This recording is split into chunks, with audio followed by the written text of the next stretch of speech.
आज तनु को महसूस हो रहा था कि उसको 6 महीने पहले एक योजना के तहत ही घर से बाहर भेजा गया था। दूसरे शब्दों में उसके अपनों ने ही उसे धोखे में रखा था। धोखा भी ऐसा कि रिश्तों पर से विश्वास ही डगमगा जाए। जब से साधना बुआ ने तनु को यह बतलाया कि उसकी गैर मौजूदगी में उसके पापा ने दूसरी शादी की है, तब से उसका मन यह सोचकर बेचैन हो रहा था कि जब वह घर वापस जाएगी तो वहाँ एक ऐसी अजनबी औरत को देखेगी जो उसकी माँ की जगह ले चुकी होगी और जिसे उसको माँ कहकर बुलाना होगा।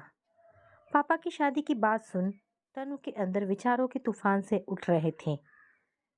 माँ के देहांत के बाद तनु ने पापा को जितना दुखी और उदास देखा था, उसे ऐसा नहीं लगता था कि वह कभी दूसरे विवाह की सोचेंगे। वैसे भी माँ जब जीवित थी तो तनु ने उनको कभी पापा से झगड़ते नहीं देखा था।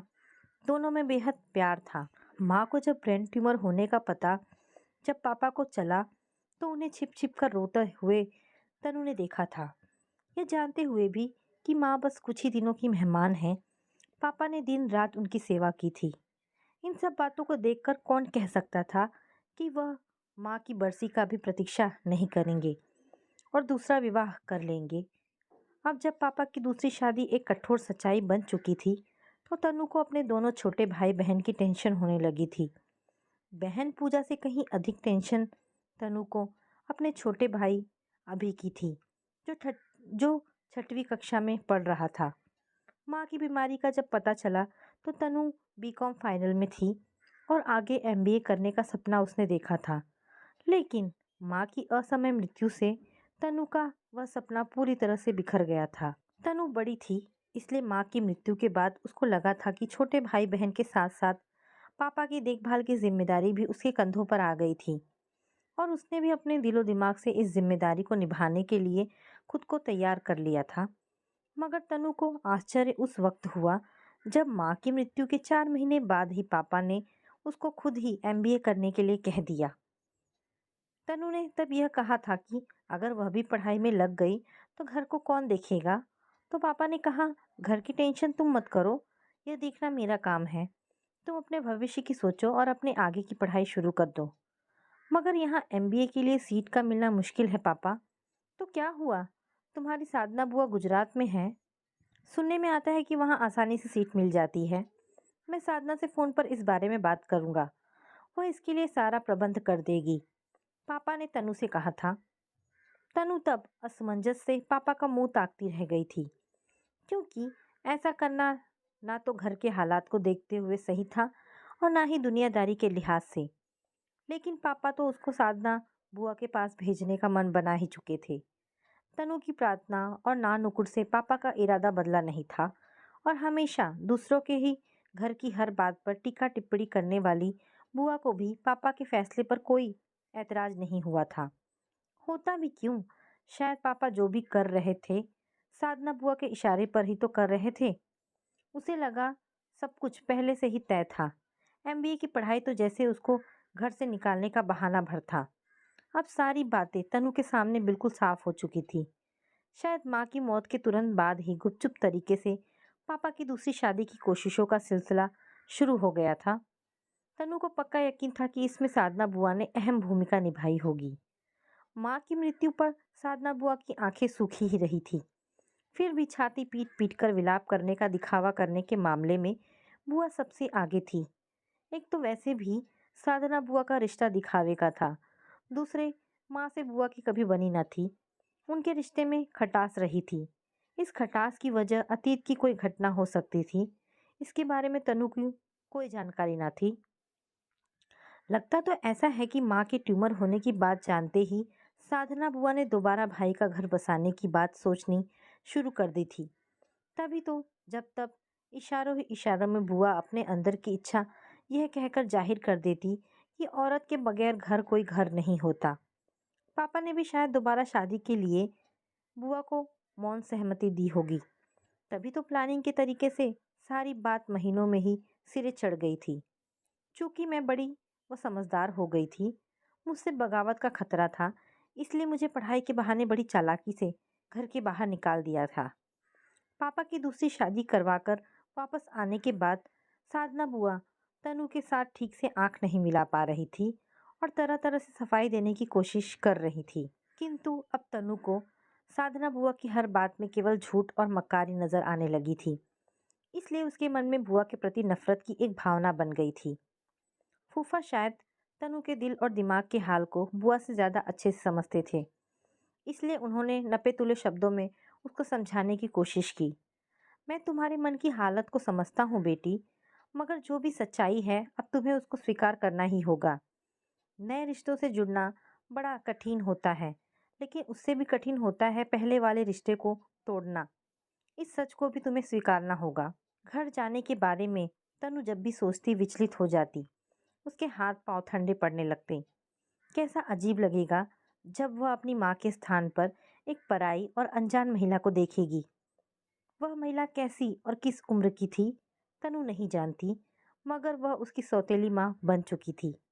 यह एक हकीकत थी। सौतेली माँ का अर्थ तनु अच्छी तरह से जानती थी और ऐसी माँओं के बारे में बहुत सी बातें उसने सुन भी रखी थी। अपने से ज्यादा उसे छोटे भाई बहन की चिंता थी। वह नहीं जानती थी कि सौतेली माँ उनके साथ कैसा व्यवहार कर रही होंगी।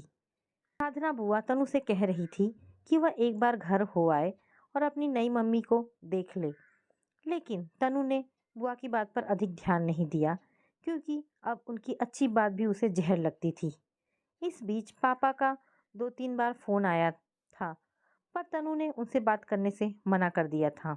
साधना बुआ ने तनु पर घर जाने और पापा से फोन पर बात करने का दबाव बनाने की कोशिश की, तो उसने बुआ को सीधी धमकी दे डाली।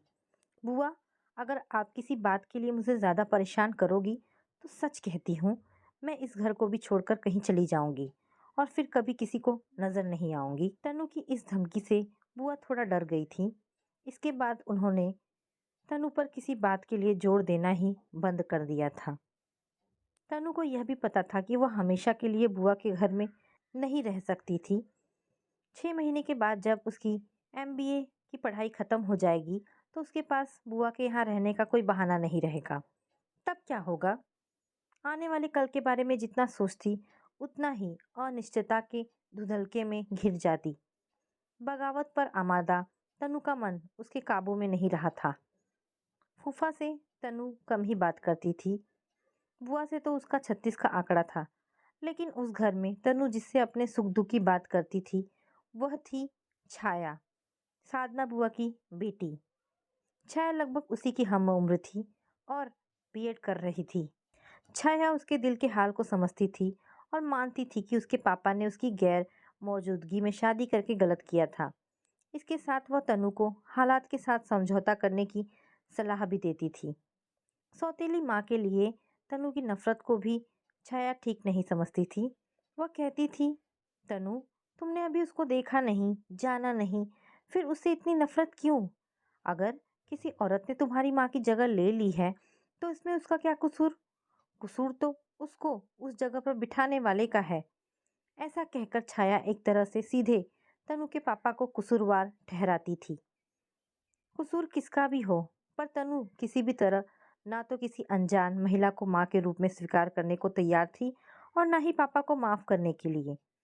वह तो यहाँ तक सोचने लगी थी कि पढ़ाई पूरी होने पर उसको साधना बुआ का घर भले ही छोड़ना पड़े, लेकिन वह अपने घर नहीं जाएगी। नौकरी करके अपने पैरों पर खड़ी होगी और अकेली किसी दूसरी जगह रह लेगी। 2 बार मना करने के बाद पापा ने फिर तनु से फोन पर बात करने की कोशिश नहीं की थी। हालांकि साधना बुआ से पापा की बात होती रहती थी। पूजा और अभी से तनु ने फोन पर जरूर 3-4 बार बात की थी, लेकिन जब भी पूजा ने उससे नई माँ के बारे में चर्चा करने की कोशिश की, तो तनु ने उसको टोक दिया था। मुझसे इस बारे में बात मत करो, बस तुम अपना और अभी का ख्याल रखना। इतना कहते कहते तनु की आवाज़ भीग जाती थी। अपना घर, अपने लोग एक दिन ऐसे बेगाने बन जाएंगे, तनु ने कभी सोचा नहीं था। पहले तो तनु सोचती थी कि शायद पापा खुद उसको मनाने बुआ के यहाँ आएंगे, पर एक एक कर कई दिन बीत जाने के बाद तनु के अंदर की यह आशा धूमिल पड़ गई। इससे तनु ने यह अनुमान लगाया कि उसकी माँ की जगह लेने वाली औरत ने पापा को पूरी तरह से अपने वश में कर लिया है। इस सोच में उसके अंदर की नफरत को और गहरा कर दिया। अचानक एक दिन बुआ ने नौकरानी से कहकर ड्राइंग रूम के पिछले वाले हिस्से में खाली पड़े कमरे की सफाई करवाकर उस पर कीमती और नई चादर बिछवा दी थी। तो तनु को लगा कि बुआ के घर कोई मेहमान आने वाला है। तनु ने इस बारे में छाया से पूछा तो वह बोली, मम्मी की एक पुरानी सहेली की लड़की कुछ दिनों के लिए इस शहर में घूमने आ रही है। वह हमारे घर में ही ठहरेगी। क्या तुमने उसको पहले देखा है? तनु ने पूछा। नहीं, छाया का जवाब था। तनु को घर में आने वाले मेहमान में कोई दिलचस्पी नहीं थी और ना ही उससे कुछ लेना देना ही था। फिर भी वह जिन हालात में बुआ के यहाँ रह रही थी, उसके मद्देनजर किसी अजनबी के आने के ख्याल से उसको बेचैनी महसूस हो रही थी। वह ना तो किसी सवाल का सामना करना चाहती थी और ना ही सवालिया नजरों का। साधना बुआ की मेहमान जब आई तो तनु उसे देखकर ठगी सी रह गई। चेहरा दमदमाता हुआ सौम्य, शांत और ऐसा मोहक कि नजरें हटाने को दिल न करे। होठों पर ऐसी मुस्कान जो बरबस अपनी तरफ सामने वाले को खींचे। आंखें झील की मानिंद गहरी और खामोश। उम्र का ठीक से अनुमान लगाना मुश्किल था, फिर भी 32 और 35 के बीच की रही होगी। देखने से शादीशुदा लगती थी, मगर अकेली आई थी। साधना बुआ ने अपनी सहेली की बेटी को रोशनी कहकर बुलाया था, इसलिए उसके नाम को जानने के लिए किसी को कोई कोशिश नहीं करनी पड़ी थी। मेहमान को घर के लोगों से मिलवाने की औपचारिकता पूरी करते हुए साधना बुआ ने अपनी भतीजी के रूप में तनु का परिचय रोशनी से करवाया था। तो उसने एक मधुर मुस्कान लिए बड़ी गहरी नजरों से उसको देखा था। वह नजरें बड़े गहरे तक तनु के अंदर उतर गई थी। तनु समझ नहीं सकी थी कि उसके अंदर गहरे में उतर जाने वाली नजरों में कुछ अलग क्या था। तुम सचमुच एक बहुत ही प्यारी लड़की हो। हाथ से तनु की गाल को हल्के से थपथपाते हुए रोशनी ने कहा था। उसके व्यवहार के अपनत्व और स्पर्श की कोमलता ने तनु को रोमांच से भर दिया था।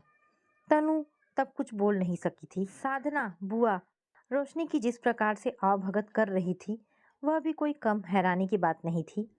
एक ही घर में रहते हुए कोई कितना भी अलग अलग और अकेला रहने की कोशिश करे, मगर ऐसा मुमकिन नहीं, क्योंकि कहीं ना कहीं एक दूसरे को सामना हो ही जाता है।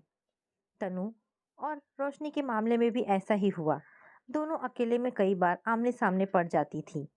रोशनी शायद उससे बात करना चाहती थी, लेकिन तनु ही उसको इसका मौका नहीं देती थी और केवल एक हल्की सी मुस्कान अधरों पर बिखेरती हुई वह तेजी से कतरा कर निकल जाती थी।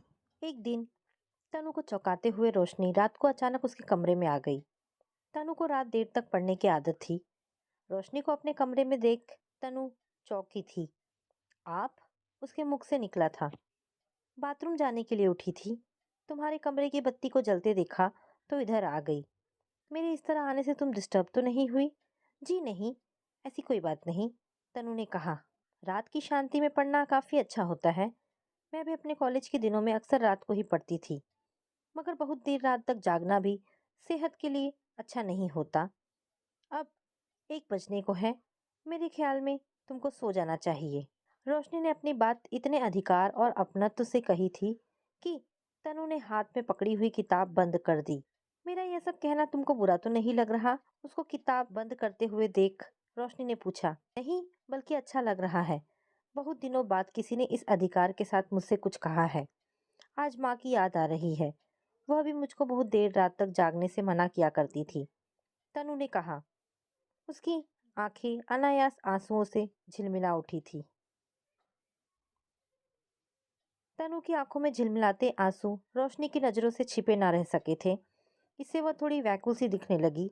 उसने प्यार से तनु के गाल को सहलाया और बोली, जो बीत गया हो उसको याद करके बार बार खुद को दुखी नहीं करते। अब सो जाओ, सुबह बहुत सारी बातें करेंगे। इतना कहने के बाद रोशनी मुड़कर कमरे से बाहर निकल गई।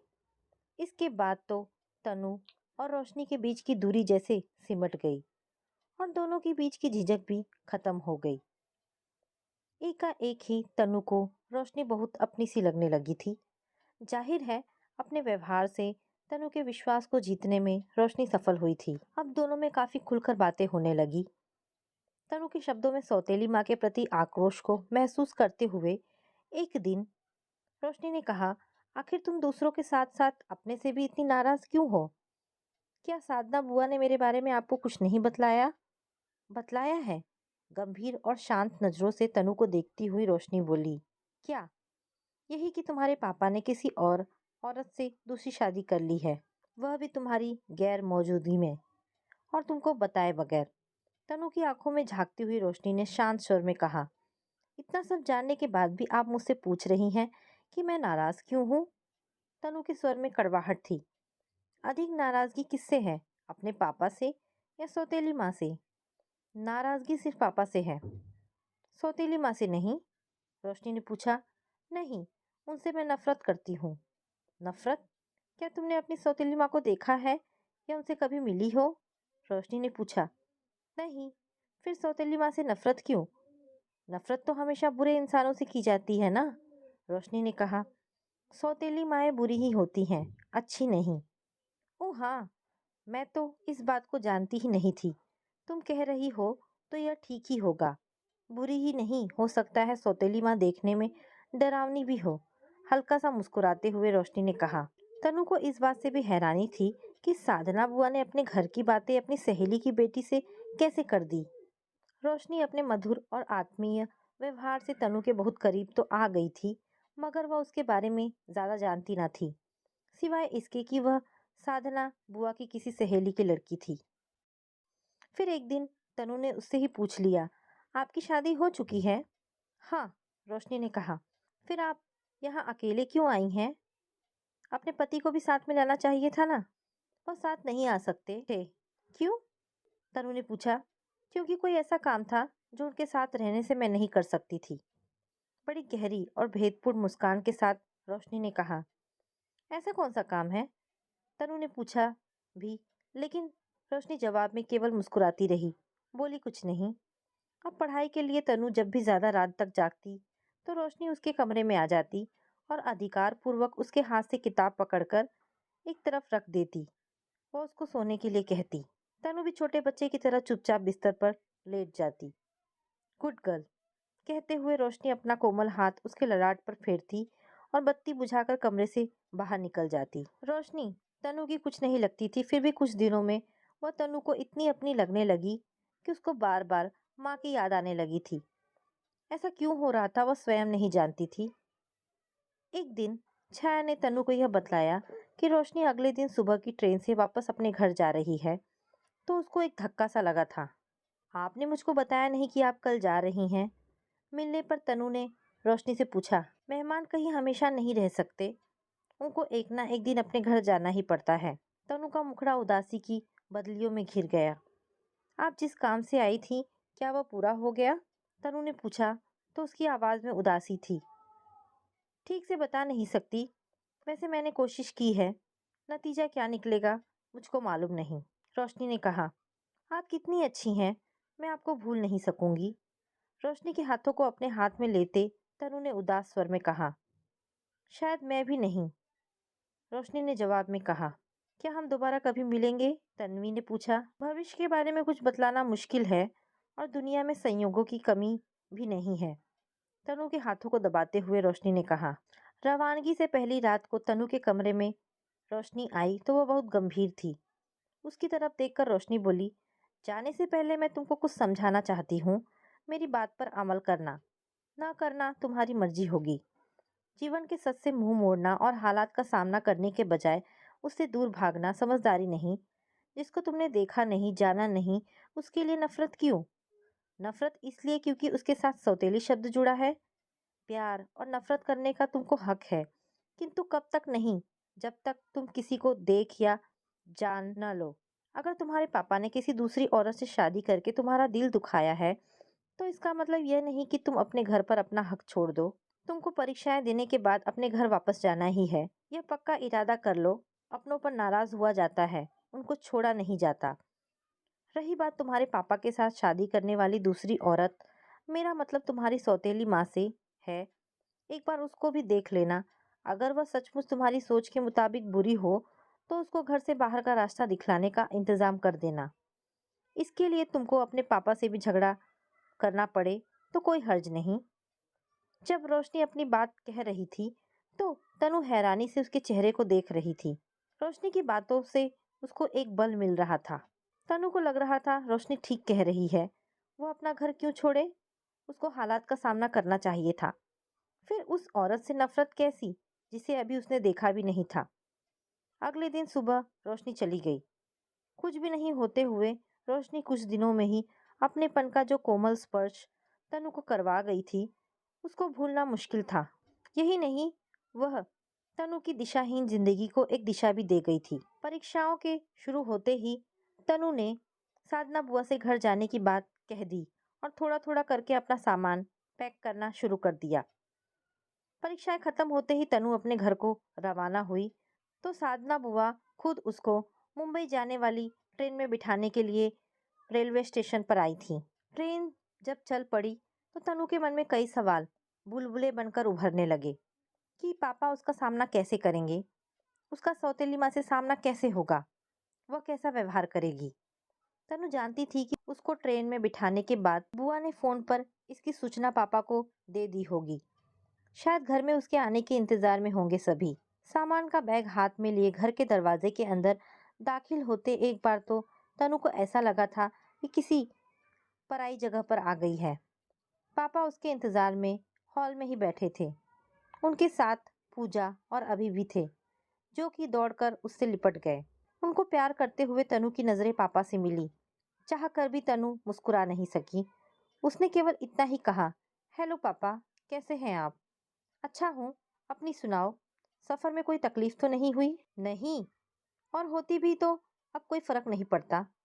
मुझको कुछ समय से तकलीफें बर्दाश्त करने की आदत पड़ चुकी है। कोशिश करने पर भी अपने गुस्से और आक्रोश को छिपा नहीं सकी तनु। इस पर पापा ने पूजा और अभी से कहा, तुम दोनों जाकर जरा अपनी दीदी का कमरा ठीक करो, मैं तब तक इससे बातें करता हूँ। पापा का इशारा समझकर दोनों तुरंत वहां से चले गए। मैं जानता हूँ तुम मुझसे नाराज हो, उनके जाने के बाद पापा ने कहा। मुझको बहाने के साथ घर से बाहर भेजकर मेरी माँ की जगह एक दूसरी औरत को दे दी पापा, और उसके बाद भी आप उम्मीद करते हैं कि मुझको नाराज होने का भी हक नहीं? यह मत भूलो कि वो औरत अब तुम्हारी नई माँ है। पापा ने तनु को चेताया। इससे तनु जैसे बिफर गई और बोली, मैं इस रिश्ते को कभी स्वीकार नहीं करूंगी पापा। मैं इसके लिए तुम पर जोर भी नहीं डालूंगा, मगर तुम मुझसे एक बार मिल लो, शिष्टाचार के नाते। वह ऊपर कमरे में है। पापा ने कहा, मैं सफर की वजह से बहुत थकी हुई हूँ पापा, इस वक्त आराम करना चाहती हूँ। इस बारे में बाद में बात करेंगे। तनु ने अपने कमरे की तरफ बढ़ते हुए रूखी आवाज में कहा। तनु कमरे में आई तो सब कुछ वैसे का वैसा ही था। किसी भी चीज को उसकी जगह से हटाया नहीं गया था। पूजा और अभी वहां उसके इंतजार में थे। कोशिश करने पर तनु उनके चेहरों या आंखों में कोई मायूसी नहीं ढूंढ सकी। इसका अर्थ था कि उन्होंने माँ की जगह लेने वाली औरत को स्वीकार कर लिया था। तुम दोनों की पढ़ाई कैसी चल रही है? तनु ने पूछा। एकदम फर्स्ट क्लास दीदी, पूजा ने जवाब दिया। और तुम्हारी नई माँ कैसी है? तनु ने टटोलने वाली नजरों से दोनों की ओर देखकर पूछा। बहुत अच्छी दीदी, तुमने माँ को नहीं देखा? पूजा ने पूछा। नहीं, क्योंकि मैं देखना ही नहीं चाहती, तनु ने कहा। ऐसी भी क्या बेरुखी दीदी, नई माँ तो रोज ही तुम्हारी बातें करती है। उनका कहना है कि तुम बेहद मासूम और अच्छी हो। जब मैंने कभी उनको देखा नहीं, कभी उनसे मिली नहीं, तब उन्होंने मेरे अच्छे और मासूम होने की बात कैसे कह दी? ऐसी मीठी और चिकनी चुपड़ी बातों से कोई पापा को और तुमको खुश कर सकता है, मुझे नहीं, तनु ने कहा। तनु की बातें सुनकर पूजा और अभी एक दूसरे का चेहरा देखने लगे। उनके चेहरे के भाव को देखकर तनु को ऐसा लगा था कि उनको उसकी बातें ज्यादा अच्छी नहीं लगी थी। पूजा से चाय और साथ में कुछ खाने के लिए लाने को कहकर तनु हाथ मुंह धोने और कपड़े बदलने के लिए बाथरूम में चली गई। सौतेली माँ को लेकर तनु के अंदर कश्मकश जारी थी। आखिर तो उसका सामना सौतेली माँ से होना ही था। एक ही घर में रहते हुए ऐसा संभव नहीं था कि उसका सामना ना हो। पूजा चाय के साथ नमकीन और डबल रोटी के पीस पर मक्खन लगाकर ले आई थी। भूख के साथ सफर की थकान थी, सो थोड़ा खाने और चाय पीने के बाद तनु थकान मिटाने के लिए बिस्तर पर लेट गई। मस्तिष्क में विचारों के चक्रवात के चलते तनु कब सो गई उसको इसका पता भी नहीं चला। तनु ने सपने में देखा कि माँ अपना हाथ उसके माथे पर फेर रही हैं। नींद टूट गई, पर अब बंद आंखों में इस बात का एहसास होते हुए भी कि माँ अब इस दुनिया में नहीं है, तनु ने उस स्पर्श का सुख लिया। फिर अचानक ही तनु को लगा कि हाथ का वह कोमल स्पर्श सपना नहीं यथार्थ है। कोई वास्तव में ही उसके माथे पर धीरे धीरे अपना कोमल हाथ फेर रहा था। चौंकते हुए तनु ने अपनी बंद आंखें खोल दी। आंखें खोलते ही उसको जो चेहरा नजर आया वह विश्वास करने वाला नहीं था। वह अपनी आंखों को बार बार मलने को विवश हो गई। थोड़ी देर में तनु को जब लगा कि उसकी आंखें जो देख रही है वह सच है, तो वह बोली, आप? दरअसल तनु की आंखों के सामने रोशनी का सौम्य और शांत चेहरा था। गंभीर गहरी नजरें और अधरों पर मुस्कुराहट। हाँ, मैं। बहुत हैरानी हो रही है ना मुझको देखकर? होनी भी चाहिए। किस रिश्ते से तुम्हारे सामने हूँ यह जानने के बाद शायद इस हैरानी की जगह नफरत ले ले। रोशनी ने कहा। मैं आपसे कैसे नफरत कर सकती हूँ? तनु ने कहा। मुझसे नहीं, लेकिन अपनी माँ की जगह लेने वाली एक बुरी औरत से तो नफरत कर सकती हो। वह बुरी औरत मैं ही हूँ। मैं ही तुम्हारी सौतेली माँ, जिसकी शक्ल देखना भी तुमको गवारा नहीं, बिना देखे और जाने ही जिससे तुम नफरत करती रही हो। मैं आज वह नफरत तुम्हारी इन आंखों में देखना चाहती हूँ। हम जब पहले मिले थे उस समय तुमको मेरे साथ अपने रिश्ते की जानकारी नहीं थी, पर मैं सब जानती थी। तुमने सौतेली माँ के कारण घर आने से इनकार कर दिया था, किंतु सौतेली माँ होने के बाद भी मैं अपनी इस रूठी हुई बेटी को देखे बिना नहीं रह सकती थी। इसलिए अपनी असली पहचान को छिपाकर मैं तुमको देखने चल पड़ी थी। तुम्हारे पापा, तुम्हारी बुआ ने भी मेरा पूरा साथ दिया। भाभी को सहेली की बेटी बताकर अपने घर में रखा। मैं अपनी बेटी के साथ रही, उसको यह बतलाए बगैर कि मैं ही उसकी सौतेली माँ हूँ। वह माँ जिससे वह नफरत करती है। याद है, तुमने मुझसे कहा था कि मैं बहुत अच्छी हूँ। तब तुम्हारी नज़र में हमारा कोई रिश्ता नहीं था। रिश्ते तो प्यार के होते हैं, वह सगे और सौतेले कैसे हो सकते हैं? फिर भी इस हकीकत को झुटलाया नहीं जा सकता कि मैं माँ जरूर हूँ, लेकिन सौतेली हूँ। तुमको मुझसे नफरत करने का हक है। सौतेली माएँ होती ही हैं नफरत और बदनामी झेलने के लिए। रोशनी की आवाज में उसके दिल का दर्द था। नहीं, सौतेली में आप नहीं, सौतेली तो मैं हूँ, जिसने आपको जाने बिना ही आपको बुरा समझा, आपसे नफरत की। मुझको अपने आप पर शर्म आ रही है। क्या आप अपनी इस नादान बेटी को माफ नहीं करेंगी? आंखों में आंसू लिए रोशनी की तरफ देखती हुई तनु ने कहा। धत पगली कहीं की, रोशनी ने झिलकने वाले अंदाज से कहा और तनु का सिर अपनी छाती से लगा लिया। प्रेम के स्पर्श में सौतेलापन नहीं होता। तनु को अब महसूस हो रहा था, कोई भी रिश्ता हमेशा बुरा नहीं होता। बुरी होती हैं किसी रिश्ते को लेकर बनी परंपरागत भ्रांतियाँ। तो दोस्तों, ये कहानी यहाँ पर समाप्त होती है। आशा करती हूँ कहानी आपको ज़रूर पसंद आई होगी। अगर ये कहानी पसंद आई है तो प्लीज़ इसे लाइक एंड शेयर करें। धन्यवाद दोस्तों।